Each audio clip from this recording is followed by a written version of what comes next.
Welcome back. This is Timo with Timo Paints channel, and today I'm going to talk to you guys about how to avoid brush strokes when painting trim after installation. Before we get started in the video, I do want to tell you guys that I created the Paint Biz cheat code, and part of that cheat code is the free ultimate estimating guide that'll help you guys maximize your profit. So when I first got started, I used to estimate, I throw a number out, and then at the end of the job, I felt like I didn't make as much as I could have made.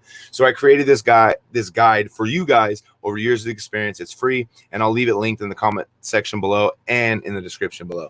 So after the number one thing you guys want to remember to avoid brush strokes when painting this baseboard is you have to paint it first before it's installed. And that's the number one tip. Number one tip, paint it with 2 coats with the airless sprayer. Now let's fast forward to after installation. After installation, you do have to put a brush on this stuff because it's the only way around it. You have to brush in this top edge here, because what you do is after you install it, you caulk in this top edge with some caulking. The caulking, even though it's white, you think it looks fine, but I guarantee you after about a week or two, it starts to collect dust, and it's silicone. So it just collects dust, it sticks on there, and it turns brown. And I'm sure you've probably seen it in the past, wondering what the heck's going on there. So you got to put a nice tight bead of caulking inside of this area here, and you got to come back through with your brush very steady-handedly and cover that up. Now, if you don't have a steady hand, you could just hit it and hit the wall, because these walls are already painted, but just keep in mind that you could always touch it up afterwards.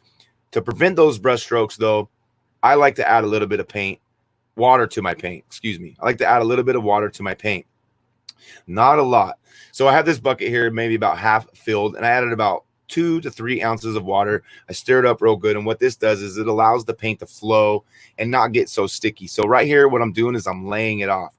I applied the paint, but I didn't spread it out evenly. So once I've applied the paint and the paint is all on this whole entire baseboard, what I'm going to do is I'm going to take my brush lightly, and you can see here, I'm going to start at the end here, and what it's going to do is it's going to go all the way from end to end. So I've applied the paint, and in some of the spots on this base, the paint's going to be a little heavy. So once you got it all applied all the way to the corner here, you want to take your brush and lay it off. This is what we call laying off. And what that does is it helps it be more uniform, so you can't have any heavy spots or any spots that will drip.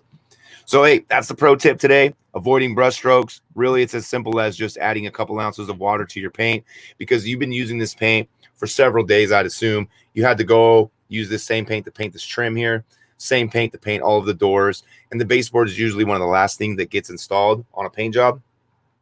So you want to keep in mind that your paint has essentially been drying in the can this whole time. So to avoid getting those ropey, what we call in the industry rope marks, which really just translates to brush strokes, you can see the brush lines in the thing, is add some water. It's pretty simple. There's also some products that I'll leave linked in the description below. It's called Floetrol, and there's another one, I can't think of the brand name, but what it does is they call it a extender. It's a paint extender. You pour it in, and it works like the way that I use water. However, it extends the time that you can keep the paint out exposed to air, because air makes paint dry. So pro tip, add some water when you're finishing your paint trim. So don't forget, if you like this video, please hit the subscribe button and the thumbs up, because it really does help the video out. And don't forget to check out the Paint Biz cheat code below.